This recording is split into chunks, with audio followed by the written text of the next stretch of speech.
If you're listening tonight from somewhere quiet, maybe in bed, maybe under the soft glow of a lamp, feel free to let us know what time it is, where you are, and what corner of the world you're listening from. Your comments always help others feel a little less alone.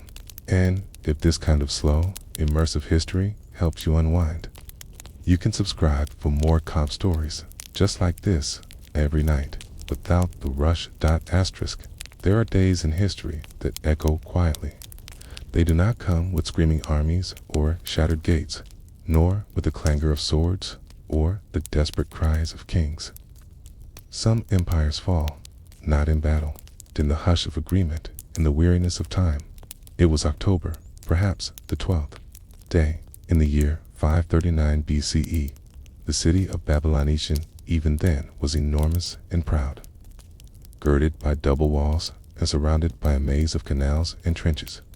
It was one of the wealthiest cities in the known world, a place of priests and grain stores, of astronomers and royal accountants, of ziggurats that scraped the heat-heavy skies of Mesopotamia. And yet, the Persian army did not need to fight to enter its gates. Cyrus the Great, ruler of the Achaemenid Empire, was many things a warrior, yes, but also a pragmatist, a listener, a man who read cities like books.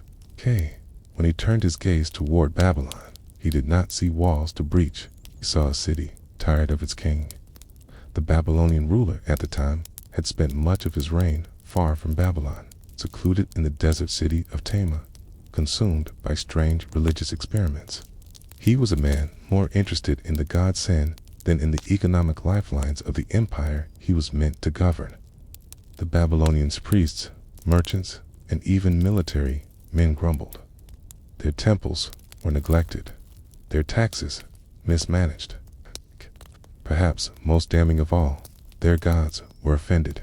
Cyrus, shrewdly advised by his generals and local informants, saw an opportunity. He would not besiege Babylon, as he would walk into it, but to do so, he needed time. The Euphrates River ran through the heart of Babylon, both a strength and a vulnerability. Cyrus diverted it upstream, some say, by building a canal. Others, by simply opening long abandoned trenches, causing the waters to fall to thigh depth. Under cover of night, his men waded through the riverbed, beneath the walls, entering the heart of the city before the defenders could react. It sounds almost fictional, but the evidence, drawn from the Nabonidus Chronicle and from the Cyrus cylindering object some call the first declaration of human right, suggests something stranger than fiction. The city did not resist. Instead, the people of Babylon, perhaps disillusioned with their absent king and weary of uncertain futures, opened their gates. Priests greeted the Persians. No temple was looted. No markets were burned. Cyrus entered the city not as a conqueror, but as a restorer. And in this quiet surrender lay one of history's most important lessons. Sometimes the fall of a power begins not in battle, but in bureaucratic decay. The empire was not overthrown, it was handed over. But why? Why would a city that had repelled so many before allow itself to be taken without a fight? Achaena, the answer is found not only in royal misrule, but in the nature of Babylon itself at the time. Its economy had become bloated and fragile, reliant on debt, slavery, and temple control. The merchants were bound in complex systems of credit. Grain silos overflowed in one part of the city, while others starved. Trade routes had shifted, and Babylon was no longer the economic pulse it had once been. More than anything, Babylon had grown old. It had been conquered before by the Assyrians, by the Medes. Its people understood that empires rise and fall. Perhaps, in their silence, they were simply choosing a better ruler. Cyrus, for his part, did not raise the city. He made offerings to its gods. He restored the temples that Nabonidus had ignored, and he allowed displaced peoples, including the Jews exiled in Babylon, to return to their homelands. It was, by many measures, one of the most bloodless takeovers in history, and yet buried within this quiet transfer of power was something larger, a template, a new way for an empire to grow. Not just by the sword, but by persuasion. Not merely through conquest, but by filling the void left by careless kings. Still, for all the quiet dignity of Babylon's surrender, one cannot help but ask, if an empire as ancient and as fortified as Babylon could fall without a single great battle. What truly holds an empire together? Is it its walls? Or is it something far more fragile belief? Nabonidus did not fall in a blaze of defiance. He was not dragged through the streets like a dethroned tyrant, nor was he executed in some glorious martyrdom. His defeat came more like an eclipse than an explosion, quiet, creeping, and inevitable. By the time Cyrus entered Babylon, Nabonidus was no longer in the city. He had abandoned it long before, retreating into the arid isolation of Tama, a remote oasis deep in the Arabian desert. His absence, both physical and symbolic, had eroded the foundations of his rule. In the great temples of Marduk, the chief deity of Babylon, the priests murmured their disapproval. It was not just that their king had left it, it was that he had turned his back on their god. Nabonidus had a fascination with Sin, the moon deity. He elevated Sin above Marduk, disrupted religious festivals, and dismissed the authority of the priesthood, the rituals that once stitched the city together, that connected the harvest to the heavens, the crown to the cosmos. These were interrupted. And in a city like Babylon, built not just with bricks, but with belief, such disruptions were more damaging than war. To understand the magnitude of this shift, one must understand the nature of ancient Mesopotamian kingship. A king was not merely a ruler of men, he was the intermediary between the divine and the earthly. When he neglected the gods, it was not just impiety, it was a civic crisis. Omens turned dark, floods came early, crops failed, and so did trust. Nabonidus' abandonment of Babylon was more than a political miscalculation. It was a theological scandal. While he constructed temples to Sin in Tama, back in Babylon, the priests waited, and as they waited, their resentment hardened. So when Cyrus arrived, bearing not only soldiers, but also a carefully crafted image as a restorer of divine order, the priests saw a solution, not a threat. The Cyrus cylinder, inscribed in Akkadian cuneiform, claims that Marduk himself chose Cyrus to rule. It declares that Cyrus entered Babylon without battle or fighting, that the city rejoiced in his presence, that he allowed no one to terrorize the land. These words were not propaganda in the modern sense. They were religious pronouncements. To the people of Babylon, it was not simply that a Persian king had arrived, it was that the rightful cosmic order had been restored.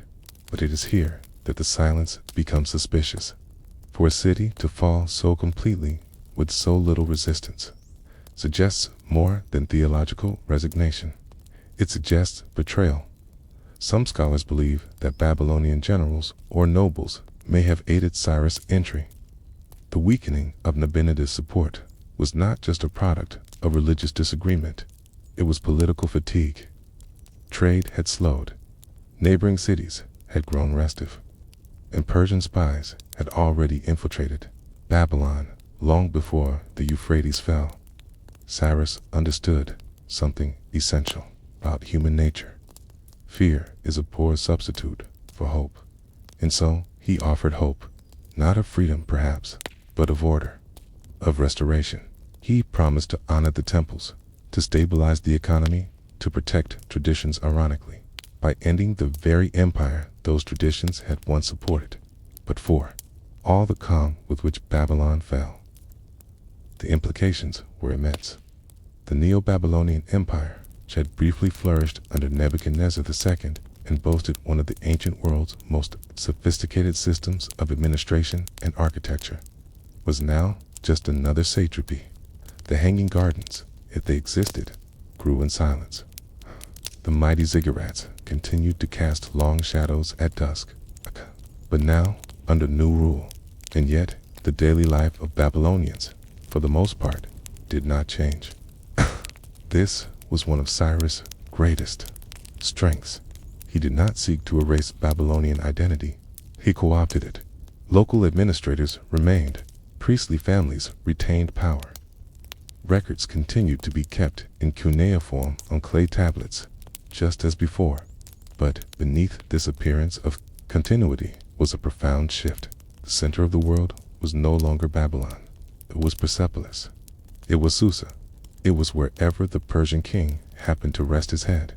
The local scribes still recorded the phases of the moon, the movement of Venus, the price of barley. But now their reports traveled to a new court. Their loyalty, carefully notarized and sealed with the mark of Cyrus, was no longer to a native king, but to an imperial system that stretched from the Aegean to the Indus. Cyrus' genius lay in making that transition feel seamless. But for the older Babylonians, those who had known the city's independent glory, who remembered the festivals of Ishtar and the processions of Marduk's statue through the streets, something deeper had changed.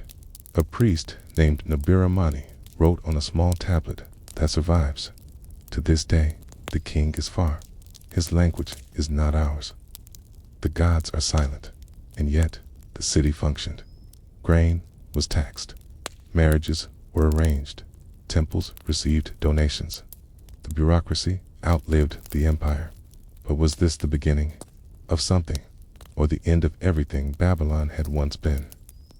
The fall of Babylon did not feel like a fall. There was no smoldering skyline, no trumpet of victory blaring from the walls, no looted palaces or shrieking citizens. Instead, the streets filled with a hushed, almost ceremonial air. The same barley. Sellers returned to the market stalls. The same scribes hunched over tablets, pressing symbols into soft clay with careful, practiced hands. The same laborers dragged stones through narrow alleys, muttering the same complaints about the heat. But above them, the names had changed. In the temples, the prayers to Marduk resumed, funded once again by royal grants. But those grants were Persian now, stamped with the seal of Cyrus, overseen by satraps governors, loyal not to Babylon, but to the distant highlands of Persia.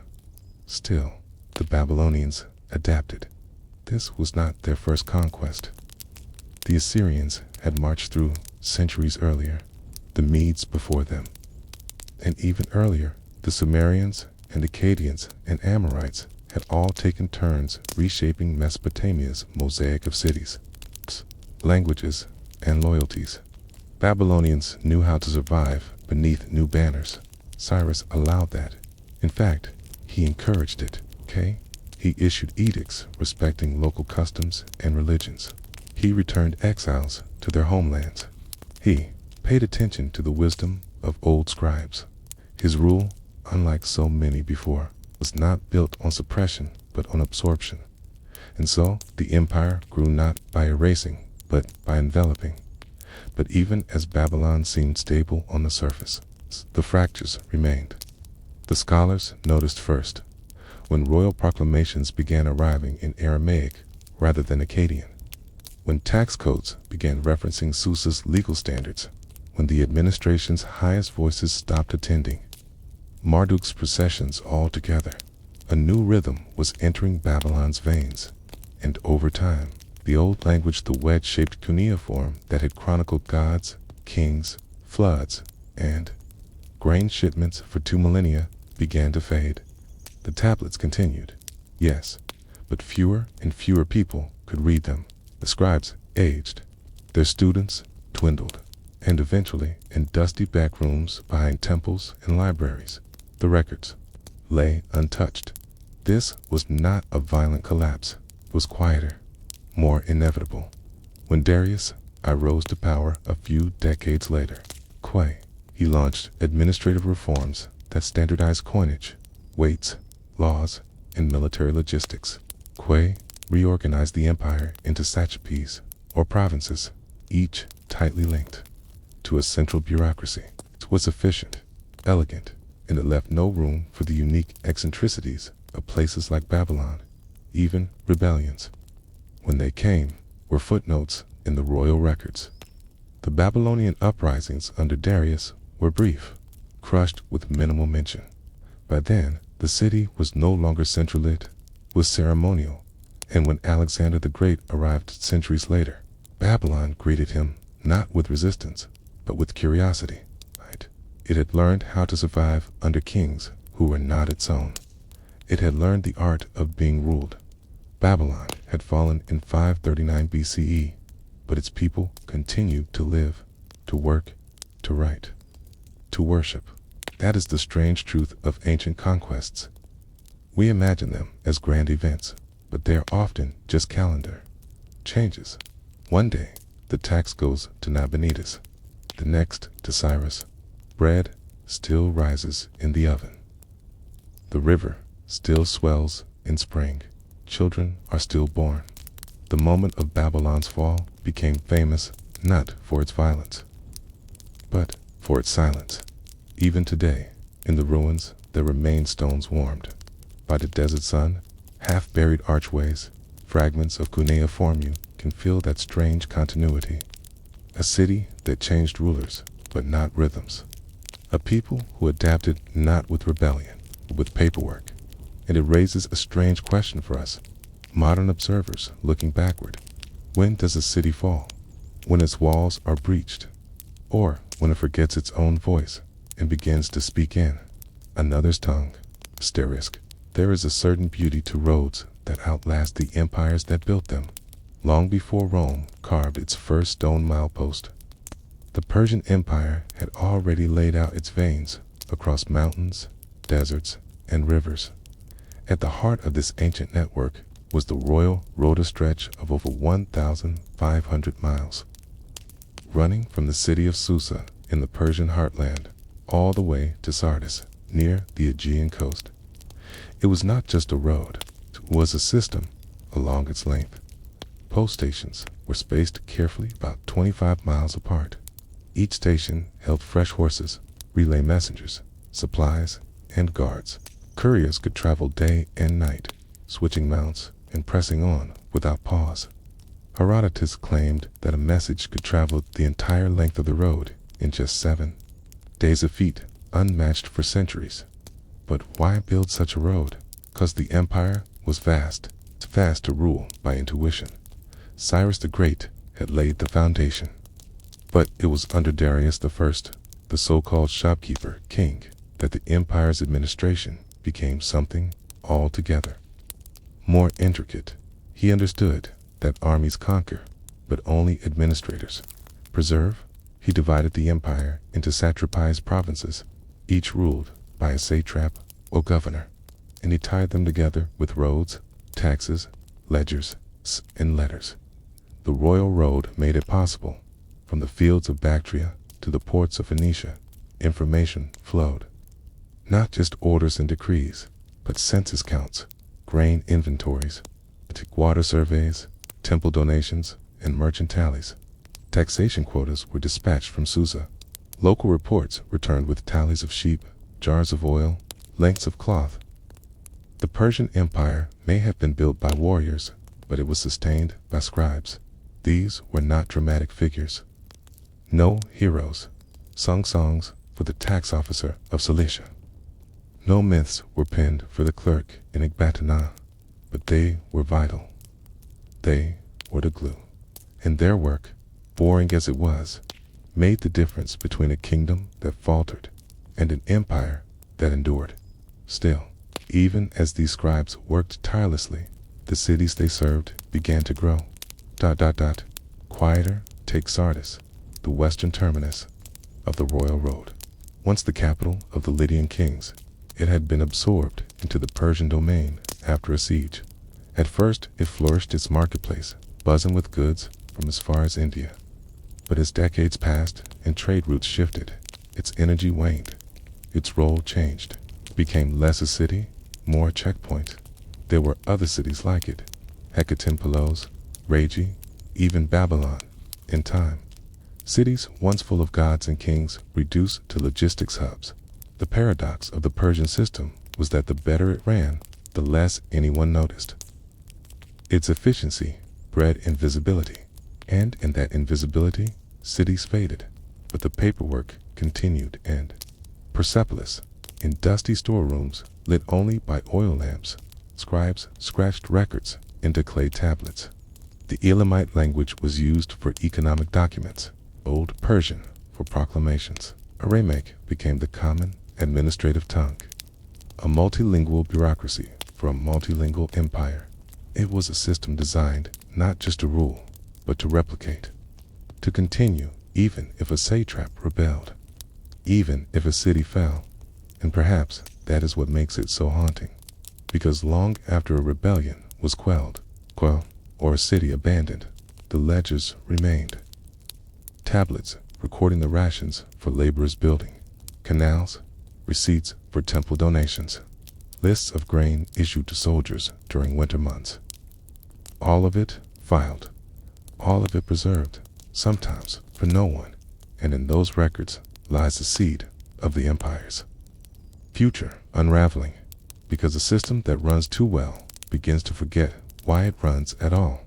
The roads remained smooth, the couriers fast, taxes collected, but in the heart of the provinces, people began to forget what connected them to the center. They paid what was asked. They obeyed what was ordered, but they no longer believed in the empire. They lived within its borders, outside its spirit. And so the question begins to form like a crack in stone. Can an empire survive on paperwork alone? Asterisk, the royal road ran straight, but the empire it served was starting to curve inward. Well, everything seemed stable. From Sardis to Susa, the great imperial machine whirred and hummed. Roads were maintained, inns were stocked, guards rotated their shifts like stars across the night. Messengers thundered down packed earth, leaving dust clouds in their wake. The king's decrees arrived in time. Tax quotas were met. Grain moved from provinces that had too much to those that had too little. And yet, in the silence between deliveries, something was slipping. It began with the small things. A missed update from a temple in Arbel, a delay in the census from the Margiana satrapy, an inventory from Egypt that listed more sheep than had ever grazed the Nile. But the records were filed anyway, stamped, sealed, and set on a shelf in Persepolis. No one questioned them because the system, as vast as it was, no longer relied on accuracy. It relied on the appearance of continuity. As long as tablets were arriving, as long as ink flowed, and seals were pressed, the illusion of unity remained intact. Administrators clung to process. Couriers delivered empty messages. Temples received coins with a great king's face long after they'd stopped praying for his health. And still, the road stretched on. Darius, I had tried to solve this creeping decay with audits and inspections. He sent royal eyes and ears, agents tasked with reporting directly to the king, bypassing local governors. Over time, even these eyes blinked, tiled, delayed, misled. A system designed to prevent corruption simply learned how to hide it better. Meanwhile, satraps grew powerful. Each governed their province like a miniature king. They had their own troops, their own treasuries, their own palaces. Some built walls around their capitals. Others minted their own coins. To the empire, they reported loyalty, but in their courts, they prepared for independence. The royal road, once a symbol of connection, began to feel like a boundary. This fracture deepened in the provinces farthest from Persia's center places like Egypt, Bactria, and Lydia. There, the locals never quite absorbed Persian culture. They followed orders, they paid taxes, but they still told stories in their own languages, still prayed to their own gods, still called their own hills home. The empire had never asked them to feel Persian. It had only asked for obedience, and that may have been its deepest flaw, because when Alexander arrived, years later, he did not conquer with strength alone. He walked into satrapies already suspicious of Susa. He offered identity where the Persians had offered efficiency. He gave meaning to systems that had grown hollow, but that was later. Back in the height of the Persian bureaucracy, scribes and Persepolis continued to press their styluses into clay. They noted the exact measure of barley allotted to a mule driver. On the 12th day of the month, they recorded how many bricks were carried to the treasury. They tracked births in workers' households. All of it etched with care. These records are some of the most detailed we have from the ancient world. Thousands of them found in heaps where they fell when the city burned. Proof of a civilization obsessed with order. And yet, nowhere in those records is there a sense of what people felt. No tablet describes what it meant to live beneath so many layers of control. No inventory records the loneliness of a temple priest whose letters to Susa go unanswered. No tax document mentions the growing silence in empty cities. The empire's infrastructure outlived its soul, and still, the road remained, stretching westward, perfectly engineered. Dry where it needed to be, elevated above marshes, cut through, stone where mountains rose. It was a masterpiece of planning, but roads, like empires, require more than stone to endure. They require memory, meaning, belief, and so we are left wondering if an empire forgets its people. Will they one day forget it too? Asterisk, by the end of the 5th century BCE, the Persian Empire was still in parchmentan, unbroken machine. Satrapies stretched from the riverbanks of the Indus to the shores of the Aegean. Tribute flowed into royal coffers. Roads, still inspected by imperial engineers, carried couriers and cargo with efficiency. Palaces gleamed in Pasargadae and Susa. The great king remained a divine figure, his image stamped onto silver coins, his word recorded in 3 languages across cliffside inscriptions. But beneath that surface, the old system had begun to crack not in loud revolts, but in quiet disinterest. Take Persepolis, for example, a marvel of construction. Its stone columns rose like frozen forests, casting long shadows over tiled courtyards and procession routes. Within its treasuries were not just gold and silver, but the records of it all. Thousands of tablets stacked neatly. Workers' rations, military supplies, temple payments, everything accounted for. Yet, when Alexander the Great arrived, and the city burned either by accident or deliberate symbol, the system did not react. There was no emergency response, no imperial protocol to salvage the archives, no army sent from distant satrapies to reclaim the heart of the empire. It had all become too distant. The satraps had their own problems: rebellions in Egypt, border skirmishes in Sogdiana, local kings demanding autonomy in Asia Minor. The central government, once so precise, had become ceremonial. Even the famed royal road, once a marvel of imperial cohesion, had changed in character. The relays still operated, but fewer messages came. The post stations were manned, but often underpaid. The horses, once rotated like sacred tools, grew lean and underfed. A road without orders is just a path. So the royal road began to decay it, physically, but symbolically. Merchants still used it. Pilgrims, too. But the empire it once connected had grown tired. And so, when Alexander of Macedon, still in his early 20s, marched east with a relatively small army, he was not attacking a unified enemy. He was dissecting a hollow organism. Sardis, the road's western edge, local leaders surrendered with barely a complaint. At Issus, the Persian king Darius III fled his own battlefield. At Babylon, the priests welcomed the Macedonians, just as they had welcomed Cyrus 2 centuries earlier. And yet, even then, the scribes in distant cities continued their work. In places like Ecbatana and Bactra, records were still being etched. Food distributions, labor contracts, notes about canal maintenance. It's as if no one had told the empire that it was falling. That is perhaps the final absurdity of the Achaemenid.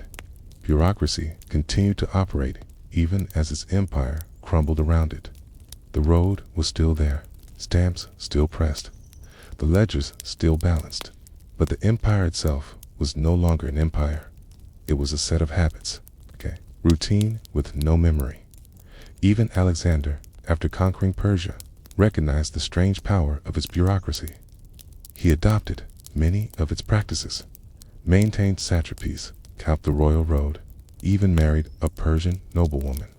Because while the heart of the empire was gone, its structure remained useful. And perhaps that's the final legacy of the Persian system. It did not inspire rebellion, because it did not inspire loyalty. It was too efficient, too impersonal, too perfect in its logic to be loved. The royal road may have been its greatest achievement, but it was also its most enduring metaphor. A beautiful, engineered path connecting places that had long since forgotten why they were connected. And so we're left with a final question, one that the empire never asked itself. Is it enough for a system to work if no one cares that it does? Asterisk, some moments in history feel larger than life, grandiose scenes stitched into the fabric of legend. But even within these, the truth is often slow, repetitive, and quiet. It's like a wave crashing on the same shore, again and again. One such moment came in the spring of 480 BCE. The Persian king Xerxes, son of Darius, heir to an empire that spanned 3 continents, stood on the edge of Asia, looking west across the Hellespont. The narrow strait, which today we call the Dardanelles, separated Asia from Europe, and on the far side, beyond hills and rising mists, lay the Greek mainland.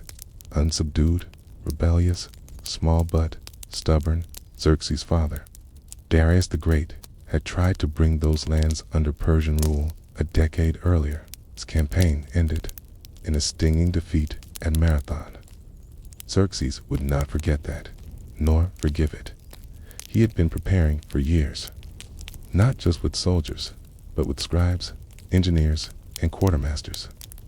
His army was not a horde, it was a machine, a composite force drawn from across the empire. Medes and Bactrians, Egyptians and Lydians, Assyrians and Sogdians. They wore different armor, carried different weapons, spoke different tongues, but they followed a single banner. The great kings, historians, estimate his force at anywhere between 100,000 and 300,000 men, though the truth likely lies somewhere in the middle. Regardless, it was the largest army the ancient world had ever seen. But there was a problem. To reach Greece by land, the army needed to cross the Hellespont. The scenario, though it was still separated Xerxes from his campaign, fearing troops and supplies across by boat would take weeks, if not months. It was inefficient, dangerous, slow. So Xerxes, king of kings, ruler of the greatest empire the world had ever known, ordered the impossible: build a bridge across the sea. The Persians were no strangers to engineering. Till canals, irrigation systems, and city grids were models of organization. But this was something different. The Hellespont was nearly a mile wide at its narrowest point, subject to strong winds and swift currents. The plan was audacious: lash together hundreds of ships, bow to stern, side by side, anchor them in place, lay wooden planks across the decks, then roll out a surface of soil, perhaps even turf, to create a walkable causeway. 2 floating bridges would be constructed side by side, one for troops, the other for animals and wagons. Xerxes left the work to his engineers, who began in earnest. But no sooner were the bridges completed than a great storm rose from the Aegean. Wind and water, indifferent to empire, tore the ships from their moorings. The bridges collapsed, crossing was lost, and Xerxes, furious, responded not with patience, but with punishment. He ordered the sea to be whipped. Yes, whipped, with actual lashes, 300 times. He commanded his soldiers to strike the waters, cursing them aloud, branding them with chains. You salt and bitter sea. Herodotus records him saying, your master has condemned you to suffer this punishment for wronging him. The story may sound absurd, but in the ancient world, rulers were not merely kings, they were cosmic intermediaries. Their words shaped the order of the universe. When the sea defied him, Xerxes treated it as a rebellious subject. Yet, behind this theatrical rage lay something deeper. Fear. Not of the Greeks, but of failure. The Persian Empire prided itself on divine legitimacy, on the stability of order. The sea could disobey. What else might follow? Still, Xerxes was not a man to be stopped by waves. He ordered the bridges rebuilt, stronger this time, with better anchors. The sea, silenced by calm weather and massive manpower, allowed it. And in the early summer, the Persian army began to cross day. The columns passed from Asia to Europe, soldiers marching shoulder to shoulder, pack animals plodding across the wooden surface, supplies rumbling forward in carts. Xerxes himself crossed last, from Abydos to the Thracian coast, stepping into Europe as if the land itself had been tamed. And yet, even at that moment of triumph, something felt strange. The crossing had taken days. Rations were already dwindling. Roads into Greece were narrow and ill-kept. Local allies were few. And the Greeks, though divided, were not without resolve. Still, King marched on, and behind him, the sea remained still, not because it had been defeated, but because it had chosen silence. There is a strange humility in watching a vast empire attempt to control something as untamable as water. In the moment, it feels grand, powerful, unstoppable. But history reminds us that bridges rot, anchors slip, seas rise, and so the question remains, suspended between two continents. Did Xerxes conquer the sea that day, or did the sea merely allow him to pass? Asterisk, the bridges held. For now, across the shifting blue-gray of the Hellespont, the greatest army the world had ever seen kept marching, a slow and thunderous tide of sandals and hooves and wheels. Every satrapy had sent its share, Cushites in leopard skins, Bactrians with their high felt caps, Scythian archers lean and sunburned from the steppes. Bronze glittered, spears rose like reeds.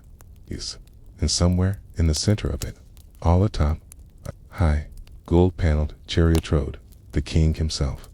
Xerxes did not walk. Kings of Persia were not expected to show effort. He rode while others marched, served while others endured. That was the point. The army took days to cross the bridges, not hours days. From sunup to moonrise, they marched. The sea groaned beneath the burden. Ships creaked, ropes stretched, planks clattered with thousands of feet, yet it held. But even as they landed on European soil, a problem became clear, one that no amount of imperial engineering could solve. The Persian army was too large. Each new region it entered strained under the weight of their presence. The land could not feed them fast enough. Its local grain stores were emptied, rivers muddied with the passage of animals, forests stripped for wood. Out, what had begun as a proud invasion soon became a slow, staggering effort of supply and survival. Xerxes had built his plan on paper. It's a road of logistics stretching from the heart of the empire to the edge of the known world. But the road bent beneath the real. His navy followed the coast, carrying food and equipment. But the Greeks had ships, too, and winds. Storms broke fleets apart. Men drowned, far from the battles they were meant to fight. And inland, the mountainous terrain of northern Greece offered no welcome. roads narrowed, hills thickened with pine and stone, and then came Thermopylae. It was a place of no consequence on most maps, just a narrow pass between cliff and sea, but it became a wall. There, a few thousand Greeks stood against a Persian advance, led by 300 Spartans under King Leonidas. They held the pass for days, long enough to become legend. Persian arrows darkened the skies. Infantry charged, again and again, and the Greeks, through discipline and terrain, held firm. Eventually, of course, the Persians broke through. A mountain path revealed by a traitor allowed them to flank the defenders. The Greeks died, nearly to a man, but something in that defense lingered. For all Xerxes' power, for all his numbers, the empire had been slowed not by storms or starvation, but by conviction. The Greeks, disunited as they were, had shown something Persia had not needed for decades, a belief worth dying for. The Persians marched on. Athens was evacuated and burned. Temples fell, statues toppled, but no decisive victory came. The Greek cities retreated, but they did not submit, and behind every Persian advance was a logistical tremble. There was no single supply chain, no central coordination. The empire was designed for administration, not for campaigning across rough, foreign terrain. The roads ran east to west within Persia, but beyond that, they thinned. Even couriers couldn't keep up. Orders were delayed. Units became isolated, and morale doesn't appear in ancient tablets. It has no seal or cuneiform script, but it cracks armies just as surely as hunger or cold. Men who had marched for months, carrying the names of kings they'd never seen, now found themselves in olive-covered hills, fighting people who refused to quit, eating food that tasted of rot. Xerxes began to lose confidence. At Salamis, a narrow strait near Athens, the Persian navy sailed into a trap. Greek triremes, smaller, more agile, sank Persian ships by the dozen. Xerxes watched from a hillside throne as his fleet broke and scattered. He did not rage. He did not whip the sea again. He simply turned to Asia, leaving his general Mardonius behind with a portion of the army. Xerxes retreated quietly through the same bridges he had once ordered with thunder and ceremony. The bridges that were meant to symbolize triumph had become his exit. He left behind a campaign unfinished, an army fatigued, a war that would, within a year, turn against Persia entirely. But more than that, he left behind an idea that perhaps there were things too wide for bridges, too deep for ambition, too wild for systems. The Hellespont, still and patient, had allowed him to cross, but it had not yielded. And so we ask again, not in mockery, but in reflection. When a king crosses the sea, is it he who commands it, or does the sea merely let him pass, knowing he will return the way he came? Asterisk, by the time Xerxes returned to Asia, the tide of history had already turned. But the dust from his sandals hadn't yet settled on the royal road. His journey back from Greece was not triumphant. There were no cheers, no firelit processions, no scribes racing to etch songs of glory into stone. There was no glorious speech, no proclamation of conquest. Instead, there was weariness, and waiting. The bridges across the Hellespont, miraculously, still stood, wind-beaten, sea-slick, but intact. The king crossed them a second time, not as a conqueror pressing forward, but as a ruler retreating into silence. No enemy had pursued him. No army had chased him down, and yet, in a deeper sense, he had been followed. Not by Greeks, but by failure. Not in battle, but in purpose. The massive force he had summoned, the multilingual, multicultural symbol of Persian might, had not collapsed. Not exactly. But it had dispersed, fragmented, forgotten its reason for being. Xerxes left behind tens of thousands of men in northern Greece, under the command of his general Mardonius. These men would continue to fight for another year, culminating in the decisive Persian defeat at the Battle of Plataea. But Xerxes himself, he would never again return to Europe, never again cross the Hellespont. Back in Susa in Persepolis, he resumed the duties of empire. He issued decrees, reviewed satrapal reports, sanctioned building projects. The administrative engine hummed back to life, as if the Greek campaign had never happened. But something had changed in the king. We see it in the way the chronicles dim. After 480 BCE, Xerxes, once described in foreign accounts as bold and wrathful, becomes a shadow. He retreats from the page and from ambition. His later years were marked by palace intrigues, assassinations, quiet decrees. He never again launched a major campaign beyond the empire's borders, and perhaps that was the final cost of the bridges and emperor's silence. Even the physical remains of that grand expedition faded quickly. The pontoon bridges, once hailed as engineering marvels, were dismantled or abandoned. The wooden planks rotted. The ships, perhaps, were returned to coastal ports or broken up from materials.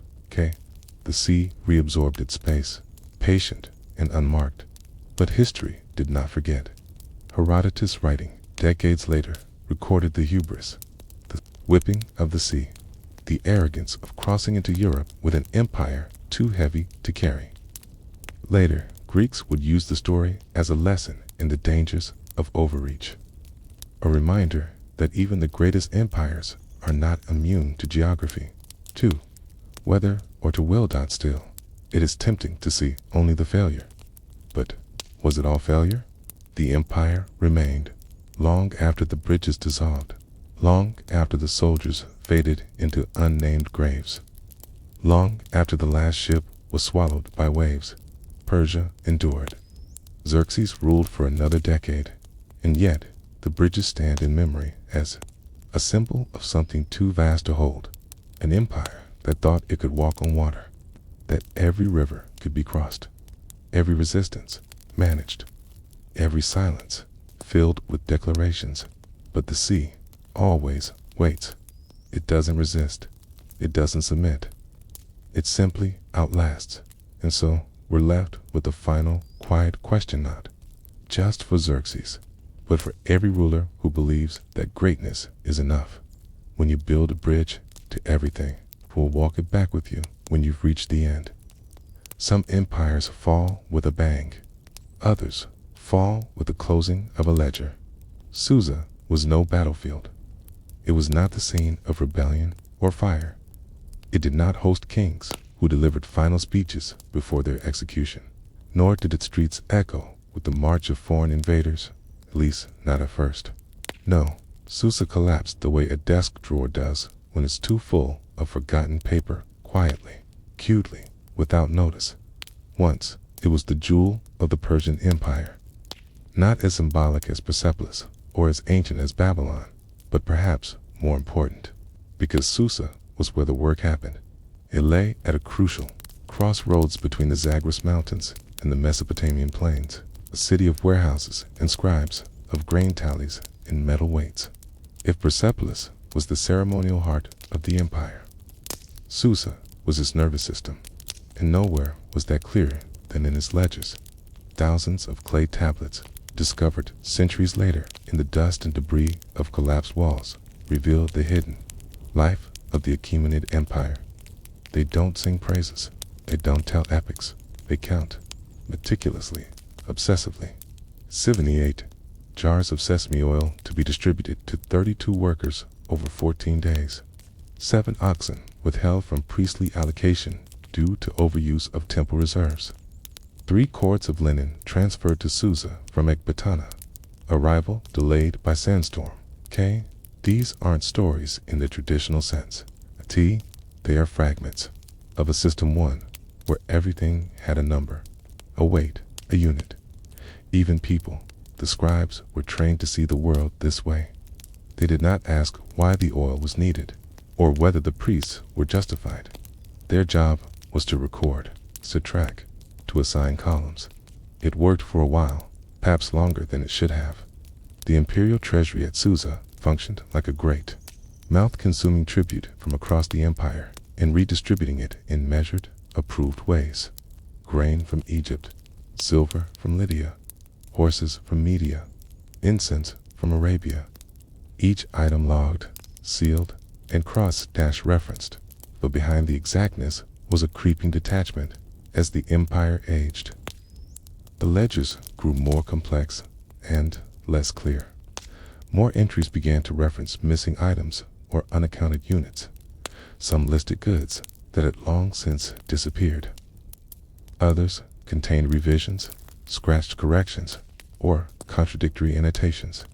One tablet notes that 30 laborers were to be paid in barley, but the barley never arrived.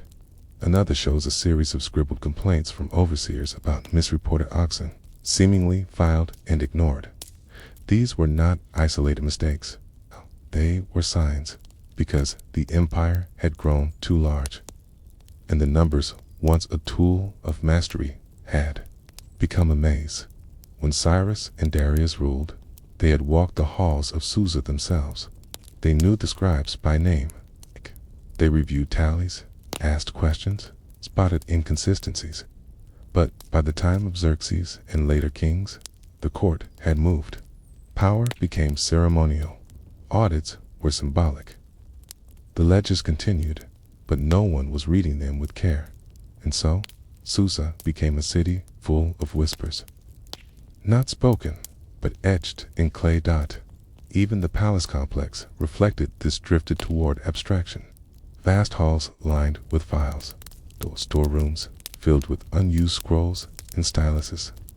Rooms repurposed again and again. What was once a treasury became a grain storage. What was once a scribe's chamber became a wine cellar. The city had everything except clarity, and all the while, the empire's borders frayed.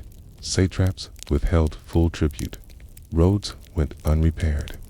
Local uprisings flickered in Egypt, in Bactria, in Anatolia. But from Susa, it all looked manageable.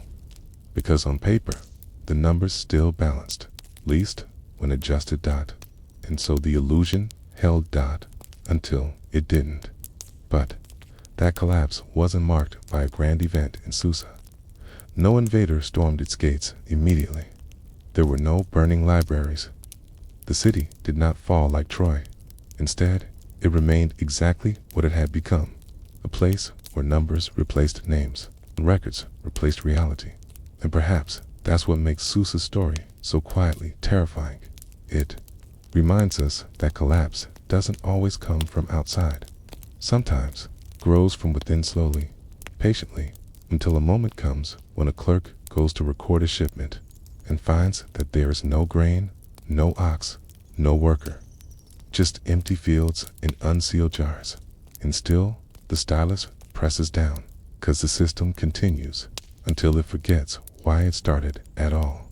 So we're left with this quiet question. If no one reads the ledger anymore, does the empire still exist? Asterisk. Inside Susa's central records chamber, the air must have been still, heavy with the scent of clay, dust, and dried ink. The scribes worked under flickering oil lamps, surrounded by rows of wooden shelves stacked with clay tablets, tied scrolls, and baskets of seal stamps. Each morning they unrolled lists. They pressed their styluses into wet clay. They copied, amended, transferred. Their work was slow, repetitive, and silent. But it was work that held the empire together until the silence stopped being orderly and became empty. The empire's survival had always depended on the illusion of control.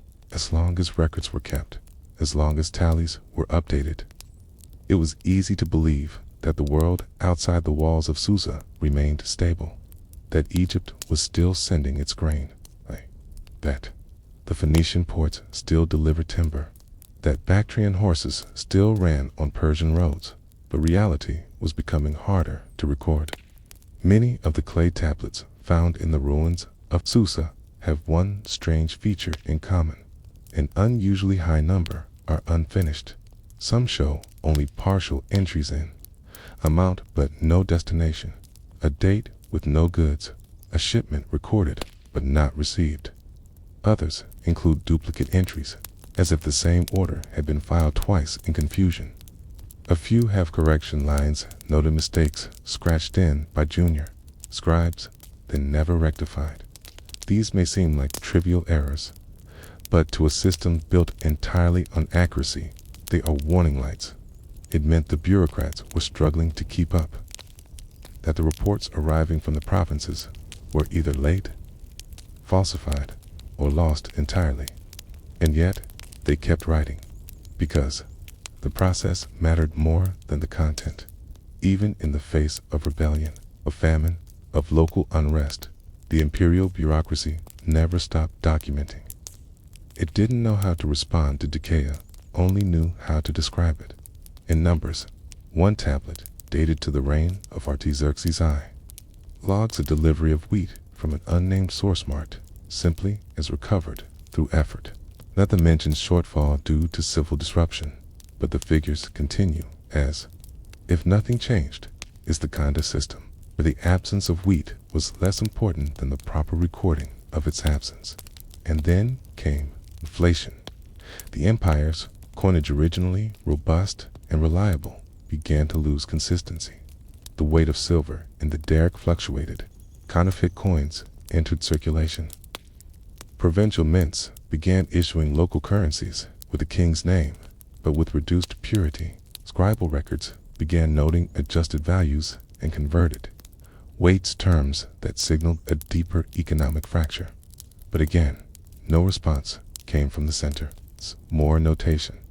Susa was still writing, but the empire wasn't listening. By this time, the central bureaucracy had become its own world, detached from the dusty roads, the rebellious cities, the murmurs of civil war. The scribes did not ride into the mountains of Elam or the floodplains of Mesopotamia. They trusted reports, they updated logs, they sealed tablets, and sometimes they guessed it's likely many of the final years of Persian imperial records were, in part, fiction numbers inserted because they had to be, not because they were true.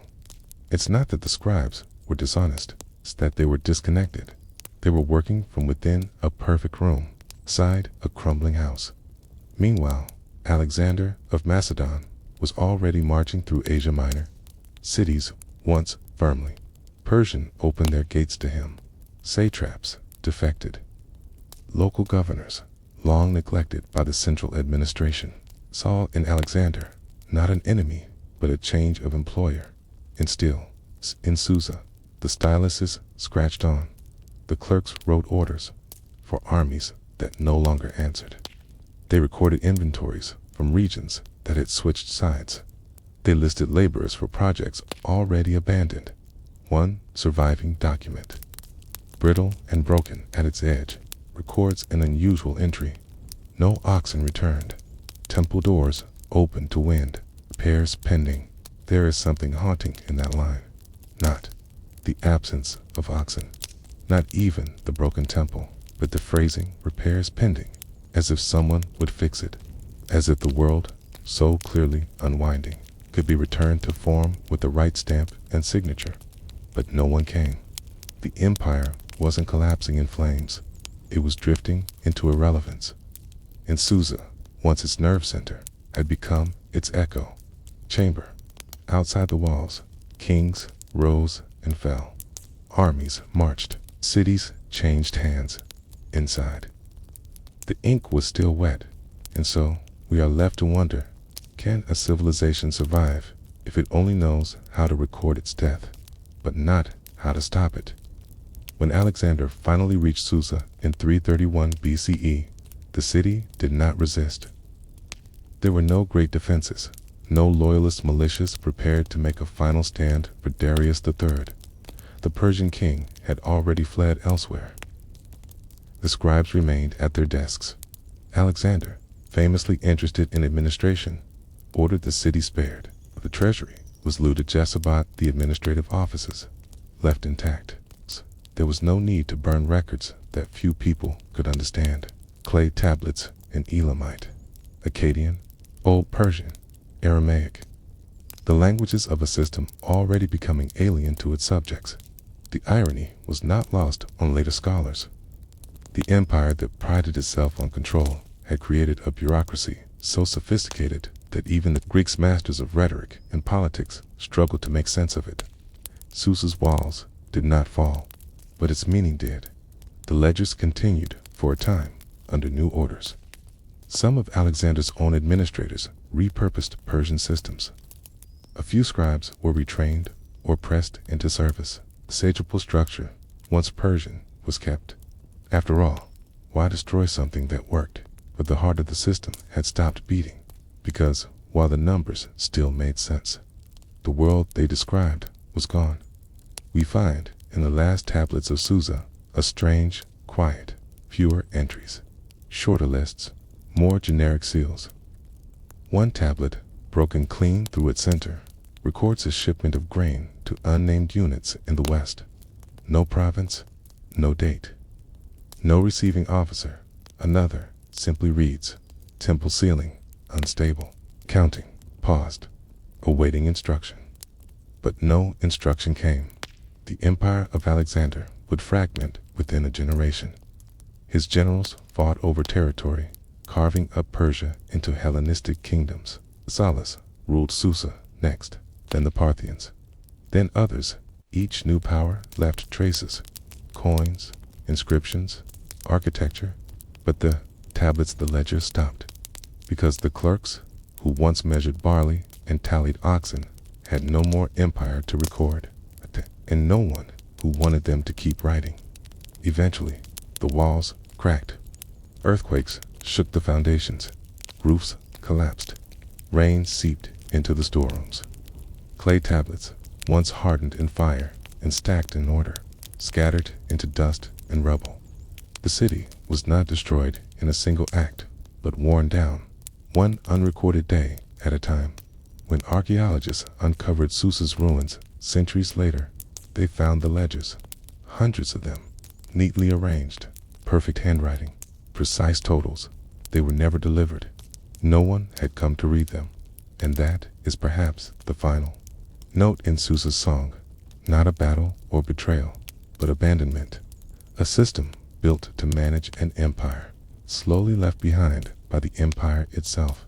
And yet, in that abandonment, we glimpse something hauntingly modern. A warning that civilizations can drown in their own data, that counting things is not the same as understanding them, that paperwork is not memory and systems, no matter how perfect. Acquire belief, then so the thought lingers. Long after the final tablet has crumbled, what do we become when our ledgers outlive our lives? Asterisk, it was October 331 BCE, somewhere on the broad plains near the Tigris River dry, cracked earth stretching in all directions, a line of dust began to rise.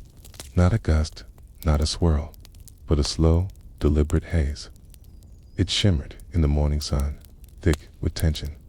This was not the dust of merchants or shepherds. It was the dust of empire. It came from the hooves of thousands of horses, the sandals of tens of thousands of men, the iron of chariot wheels dragging across parched soil. This was the beginning of the end. Gaugamela, called by some the Camel's House, was a plain chosen by Darius III, the last king of the Achaemenid Persian Empire, as the site of his final stand. And like so many imperial decisions in the final years, it was made with too much pride and not enough fear. Darius had the advantage. He had chosen the terrain. He had prepared the ground, even flattening parts of the plain to better accommodate his famed scythe chariots. He had more men, more cavalry, more supplies. Some sources claim he had an army 5 times larger than the invading Macedonian force. And yet, the great king was uneasy, because across the field stood Alexander of Macedon, young, tireless, strategically brilliant. He had already cut through Asia Minor, already taken Egypt, already defeated Darius once. At the Battle of Issus, that day, Darius had fled the field, leaving behind his chariot, his family, even his royal standard. The shame lingered now. Darius sought redemption. He called up every satrapy, pulled troops from the farthest provinces, Scythians from the north, Indians from the east, Ethiopians from the south. He created a mosaic army, massive but difficult to command. Alexander brought fewer men, but he brought cohesion, veterans, tactical speed, and something the Persian army lacked: belief in a single cause. The two forces camped within sight of each other the night before the battle. Fires flickered across the plain. Sentries murmured in dozens of languages. Horses stamped the earth. Some prayed. Others sharpened blades in silence. Alexander slept. Calmly, we're told. He trusted in his formation, in his men, and the intelligence gathered during his surveys of the terrain. Darius, on the other hand, remained awake, haunted by the weight of empire, in the knowledge that a second defeat would mean more than personal failure. It would mean the unraveling of Persia. The battle began with ritual, horns, chants, movement, each side stretching its lines. Alexander positioned his men with surgical clarity: infantry in tight phalanx, cavalry on the flanks. Plan 2. Draw Darius forward, stretch his lines thin, and break him at the center. Darius countered with everything. Chariots, equipped with rotating blades, charged forward, aiming to slice through the Macedonian ranks. But Alexander had trained for this. The Macedonians opened lanes, let the chariots pass, then fell on them from the sides. The ground shook with the clash of bodies. Thousands pressed forward, shields grinding against shields, spears breaking, hooves trampling the wounded. Darius remained in his chariot, surrounded by the famed Persian cavalry. But even from that golden perch, he must have seen it unraveling. Alexander, commanding from horseback, shifted his line diagonally, an oblique maneuver, and pierced into the weak point of the Persian center. And then it happened again. Darius fled. The king who had once ruled from Susa and Persepolis, whose ancestors stretched back to Cyrus the Great, left the battlefield in haste. He did not wait to rally. He did not organize a retreat. He turned and vanished into the dust. It was not the end of the fighting. Persian forces continued to resist. The left wing, commanded by Bessus and others, held for a time. But the collapse had already begun. And the Persian army, vast as it was, depended on central cohesion. With Darius gone, that cohesion dissolved. The battle was over by afternoon. Tens of thousands were dead. Bodies lined the plain. Taste chariots, once so fearsome, lay broken. Horses wandered loose. The cries of the wounded blended with the wind, but the silence that followed that was louder than any clash of arms, because in that silence, the ancient world shifted. For 2 centuries, the Achaemenid Empire had ruled from the Indus to the Aegean. It had mastered administration, irrigation, diplomacy. It had outlasted rebellions, survived succession crises, absorbed cultures, and in a single day, it lost its center. Darius fled east. Alexander did not chase immediately. He turned toward Babylon, toward Susa, toward the heart of Persia's riches. He walked into cities that opened their gates before he reached them, and so the question forms, one that no army could answer on the field that day. Did Persia lose Gaugamela because of Alexander's genius, or because it had already forgotten how to win? When Darius fled Gaugamela, he did more than retreat. He took the soul of the empire with him. The battlefield, so carefully prepared, so meticulously chosen, had failed to deliver the redemption he sought. And now, the empire's soldiers, officers, and satraps looked not toward Susa or Persepolis for orders, but toward the dust cloud trailing behind the king's chariot as it vanished into the eastern hills. This was not a normal defeat. Persian armies had lost battles before. They had regrouped. They had adapted. But this was different, because what shattered at Gaugamela wasn't just a military line, it was the shared idea of Persian invincibility. In ancient warfare, victory often depended not on numbers or weapons, but on the symbolic role of the king. The great king was not just a commander. He was a cosmic anchor, a living embodiment of order, the person through whom the gods ensured the world's balance. So, when Darius fled again, his absence echoed deeper than any tactical blunder. Alexander understood this. He didn't need to chase every survivor. He didn't need to force every fortress into submission. The heart had already been pierced. The rest was ritual. In the weeks that followed, Persian resistance faltered. Some satraps submitted immediately. Others resisted weakly. Cities like Babylon and Susa, central jewels of the empire, opened their gates to Alexander's forces without a fight. They had little reason to resist. After all, the bureaucracy had already been cracked. The royal family was divided. The military hierarchy was shaken, and, most importantly, the people merchants, priests, scribes were tired. The scribes of Susa recorded the transition the only way they knew how, with new names on the clay, with Alexander's titles replacing Darius, with updated currency weights, altered seal impressions, new temple account ledgers, a change of rulers, but not of processes. Yet, in the outer provinces, the illusion held longer. Darius fled east, seeking refuge in the rugged regions of Media and Bactria. There, the roads narrowed. The terrain grew hostile. The empire became something else, no longer centralized, but fractured. Even there, his power waned. Satraps began acting autonomously. Armies no longer responded to his messengers. Bessus, one of Darius' own generals, would eventually betray him, declaring himself king and ordering Darius' arrest. But long before that betrayal, the rot had set in. The ledgers from this period, what few remained, show inconsistencies. Food shipments that never arrived, garrison supplies requested but never filled, horses listed but not accounted for. The numbers continued, but no longer matched reality. The empire was writing itself into the past. Meanwhile, Alexander advanced, not like a conqueror, but like a successor. He visited temples, honored Persian rituals, adopted titles used by Darius, sued proclamations in Aramaic, Persian, and Greek. He wasn't just taking land, he was absorbing a system, and he did it with care. Even his treatment of captured Persian administrators was deliberate. Many were spared. Some were even promoted. Why destroy a machine that already worked? But the deeper problem remained. The machine had no one left who believed in it.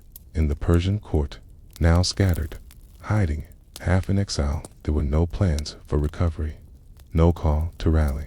Darius, exhausted and politically cornered, could no longer inspire even his closest allies. He wrote letters, promised reforms, offered bribes for loyalty, but the replies grew fewer, the couriers slower, the throne lighter, and all the while, Alexander moved steadily east like time itself. So the question becomes less about how Alexander won and more about why Persia lost.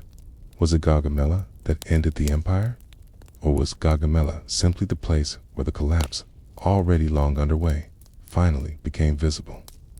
Perhaps the empire had begun to fall long before, when the bureaucracy became too big to steer, when the ledgers became detached from the land, when satraps stopped thinking of themselves as governors, started thinking of themselves as kings.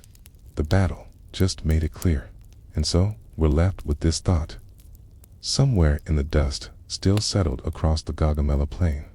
What happens when an empire that counts everything forgets what it's fighting for? Asterisk. The Persian Empire did not end on the field at Gaugamela. It ended somewhere quieter days later.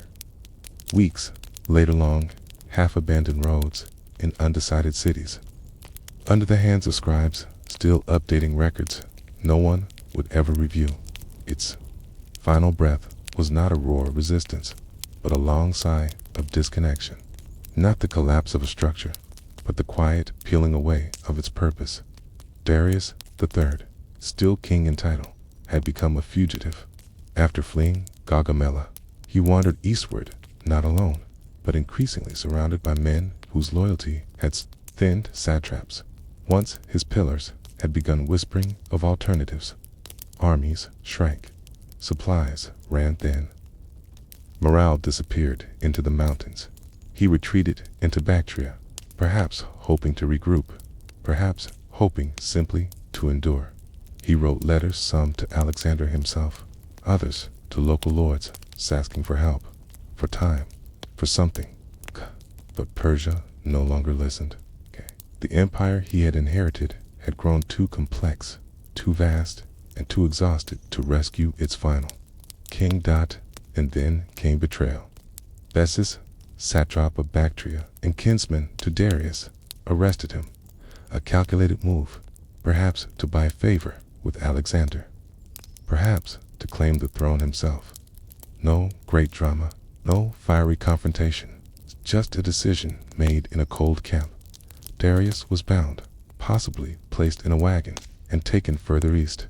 But Alexander was approaching fast, and Bessus panicked, somewhere on the dusty road to nowhere. Darius III was stabbed and left to die. Alexander, upon discovering the scene, did not gloat. He covered the king's body with his own cloak. He ordered a royal burial in Persepolis among Darius' ancestors. He declared himself the avenger, not just the conqueror. But by then, the war was already over. Persia had ended, not in fire, but in forgetting. The battlefields were quiet, the treasuries unlocked, the cities compliant. The scribes continued their work, if only for a while, unsure whether to stamp the name Darius or Alexander atop their documents. Even the great palaces Susa, Ecbatana, Persepolis remained intact.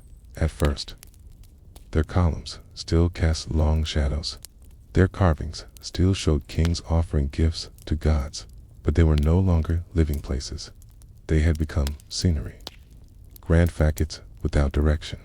Alexander would go on to burn Persepolis, whether in drunken revelry or symbolic conquest remains debated. But it's important to remember, the burning wasn't what ended Persia. It was simply the final light, briefly illuminating what had already vanished, and the ledgers. Some were preserved. Others were lost to flame, wind, and rain. But none were updated. The system that had once tracked every jar of barley, every horse, every rations simply stopped. Not with a final line, but with an empty space where one should have been.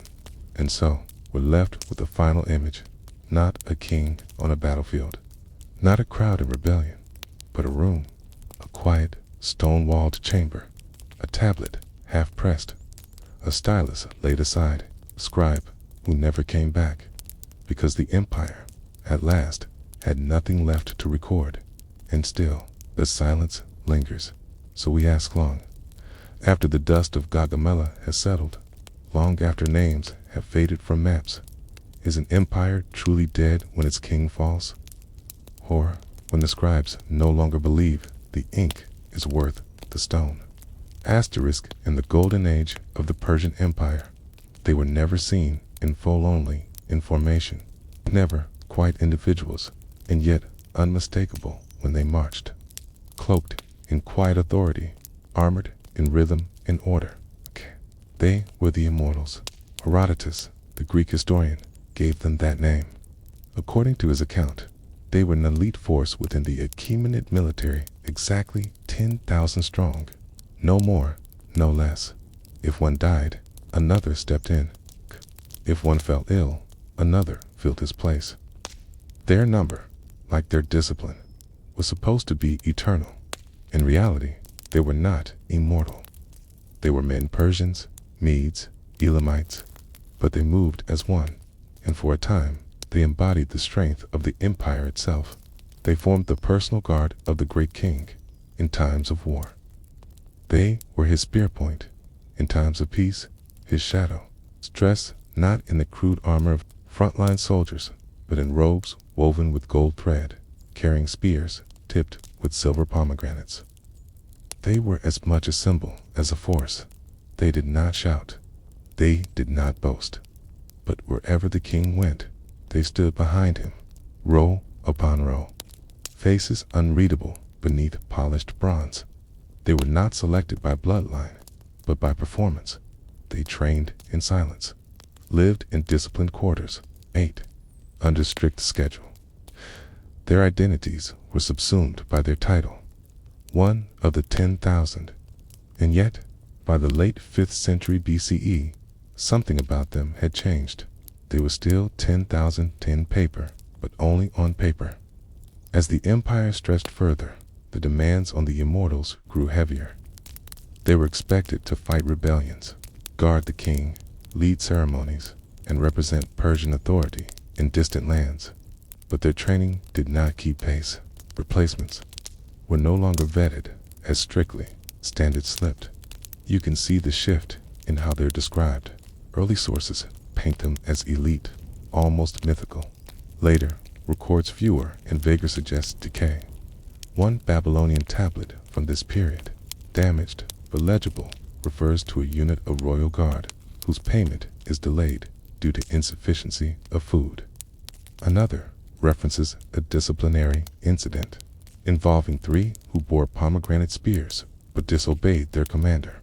The cracks were small, but cracks all the same. And as cracks widened across the empire, logistical failures, satrapal defections, court intrigue, the immortals found themselves pulled in different directions.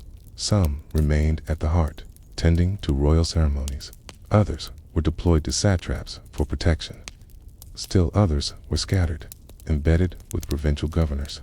No longer a single unit, but a symbol stretched too thin. Their immortality depended on more than just numbers. It required unity, precision, belief, and that was the first thing to vanish. By the time Alexander the Great invaded Persia, the immortals still existed, but only in name. They fought at Gaugamela, yes, but as part of the general guard, indistinguishable from other units. No one feared their presence. No one noted their formations. They were absorbed into the empire's general decline. Some tried to maintain the illusion. Royal scribes continued listing them as 10,000.